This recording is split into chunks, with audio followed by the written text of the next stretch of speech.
Memikirkan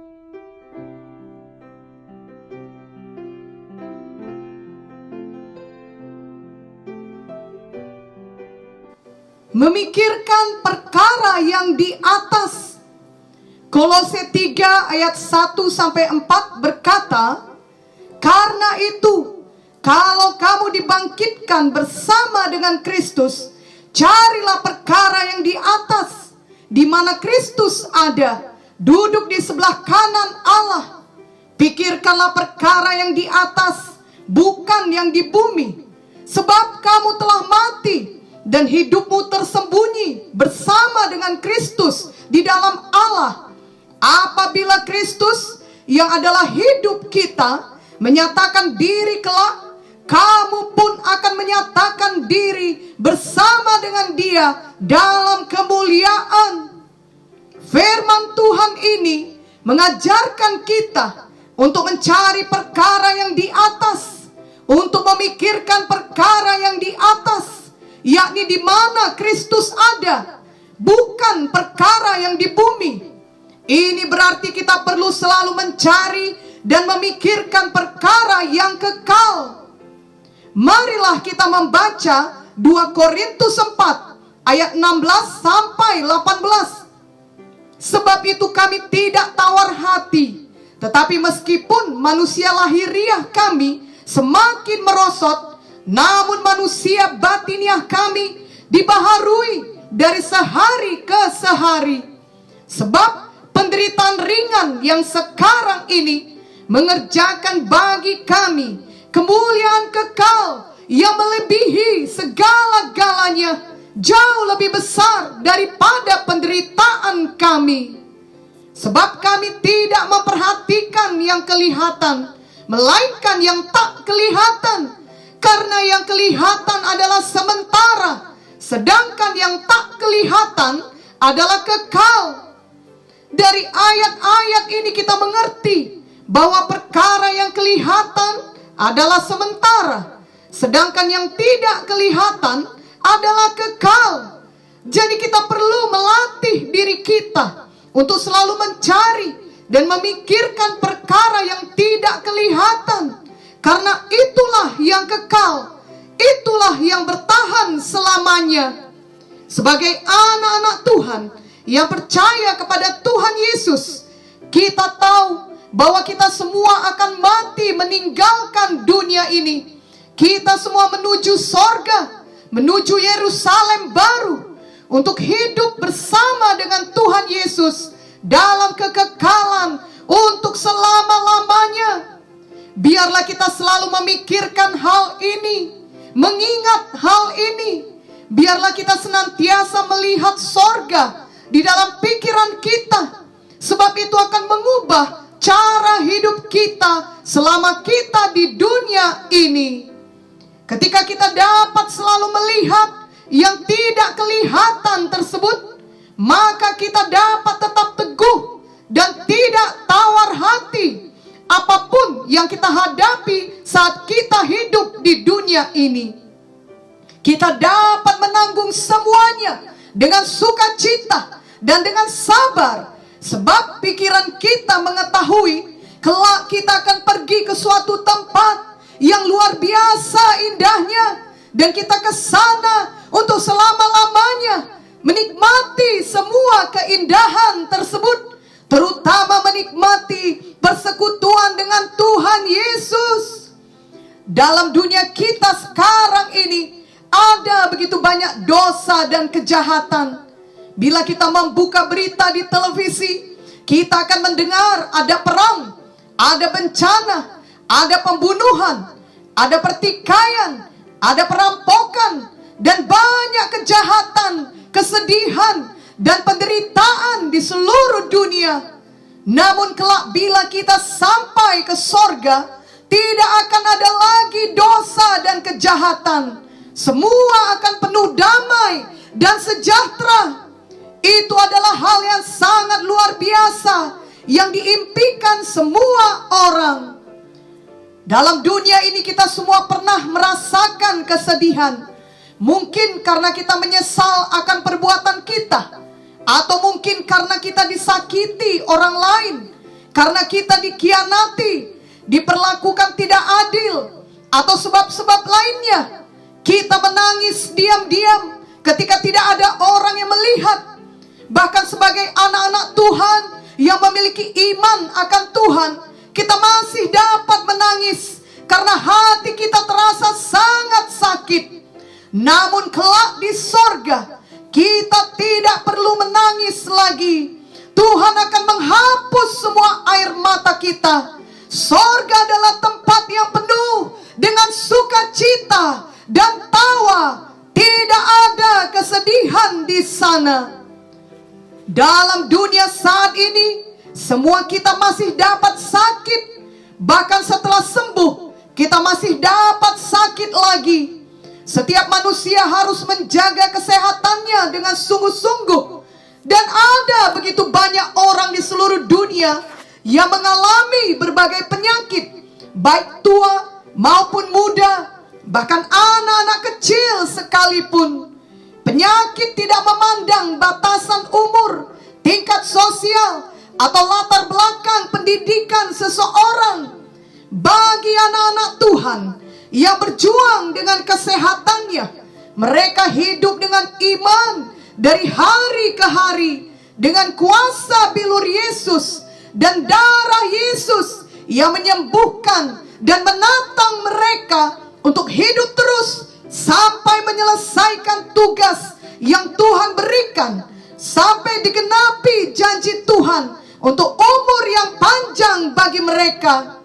Namun suatu hari kelak di sorga, tidak akan ada lagi penyakit. Semua kita diberikan tubuh yang baru, yang bebas dari penyakit. Kita tidak akan bertambah tua dan lemah, namun selamanya kita sehat dan kuat. Dalam dunia ini, perpisahan masih kita alami. Terutama dapat terjadi perpisahan yang paling menyedihkan, sebab tidak dapat berkumpul lagi di dunia ini, yakni perpisahan yang disebabkan oleh kematian.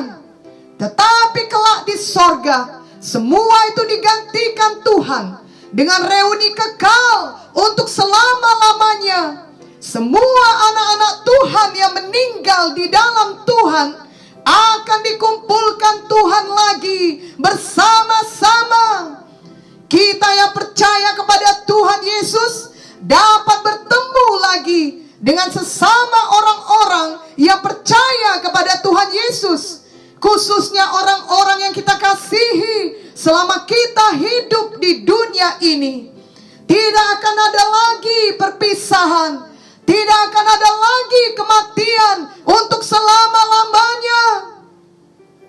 Dan dalam dunia ini masih terdapat banyak bahaya yang mengintai kita. Kita semua harus mengunci baik-baik rumah kita, juga mengunci mobil kita dan sepeda motor kita, agar tidak dicuri atau dirampok.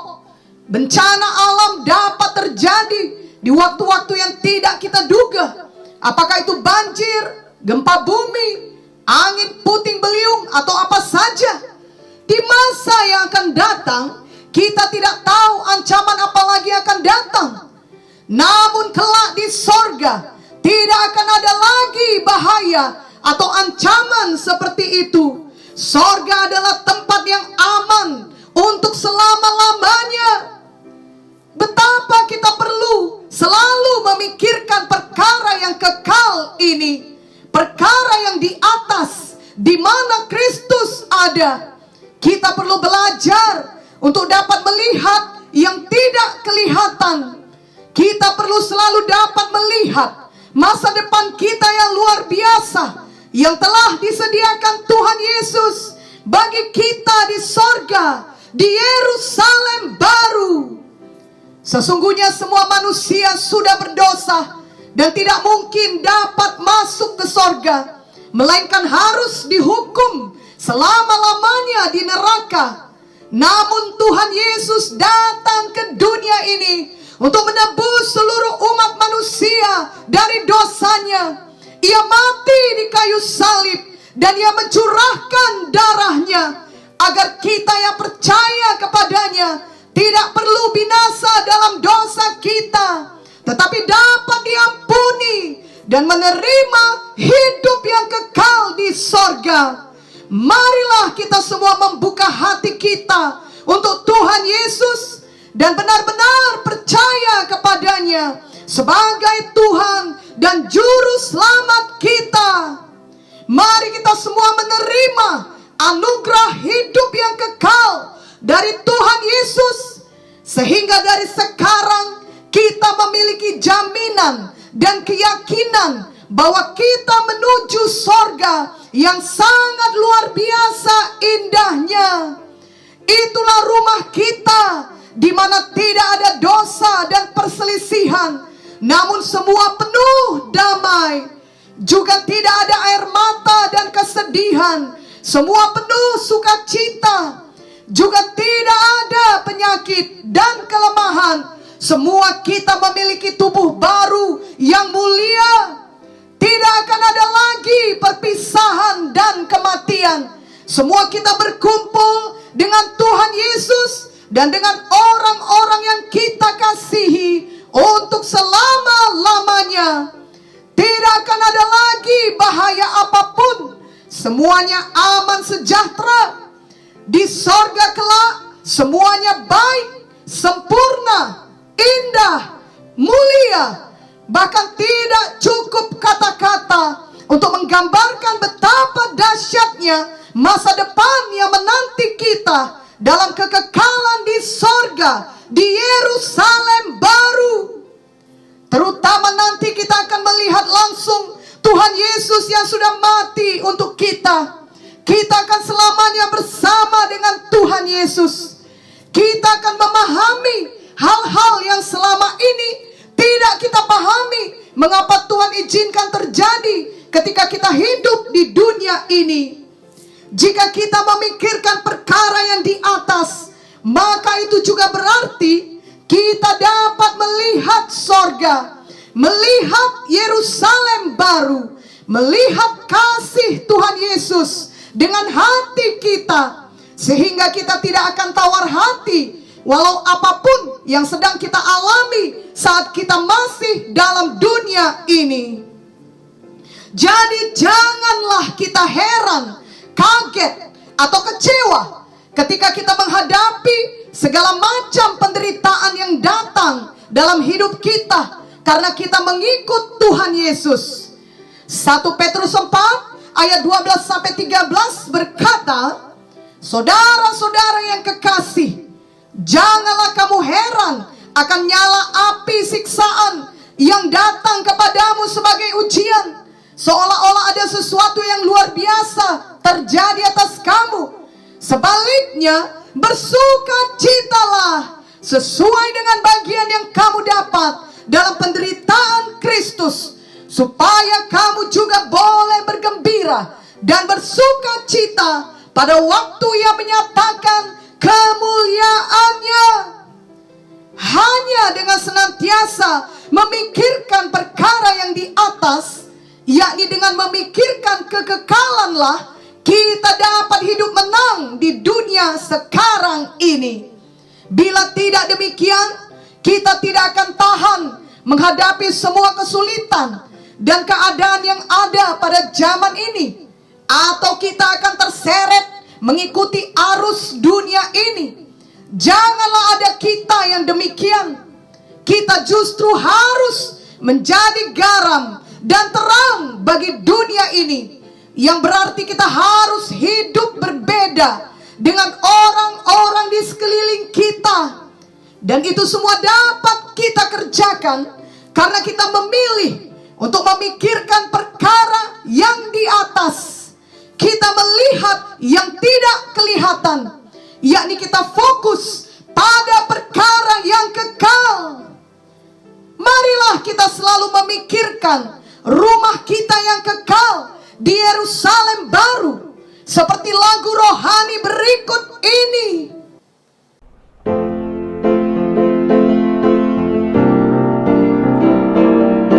Selalu ku mengingat rumahku yang kekal, yang disediakan Bapa di Yerusalem baru.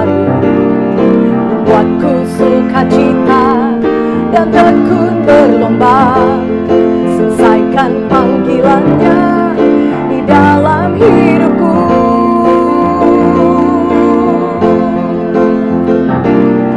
Selama ku di dunia, ku kerjakan kehendaknya, menyelamatkan jiwa-jiwa berapapun harganya. Tinggalkan semua dosa, hidup kudus baginya. Lama kota kekal di Yerusalem baru. Yerusalem baru, Yerusalem baru, kesana aku rindu.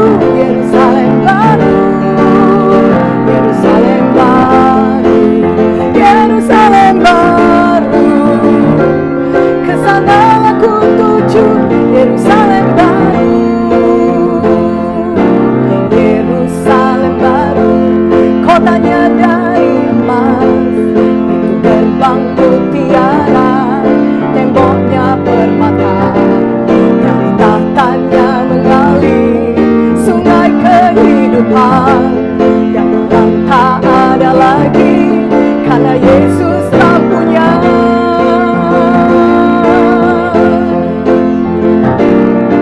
Ada duka cita di Yerusalem baru, tak ada lagi dosa, tak ada lagi malu. Bukan menyembah Bapa dan Yesus anak domba, minta bersamanya untuk selama-lamanya. Yerusalem baru, Yerusalem baru, kesana aku rindu. Yerusalem baru, Yerusalem baru, Yerusalem baru, kesana aku tuju. Yerusalem baru, Yerusalem baru, Yerusalem baru, kesana aku rindu. Yerusalem baru, Yerusalem baru, Yerusalem baru, kesana aku tuju. Yerusalem baru, kesana aku rindu. Yerusalem baru, kesana aku tuju. Yerusalem baru.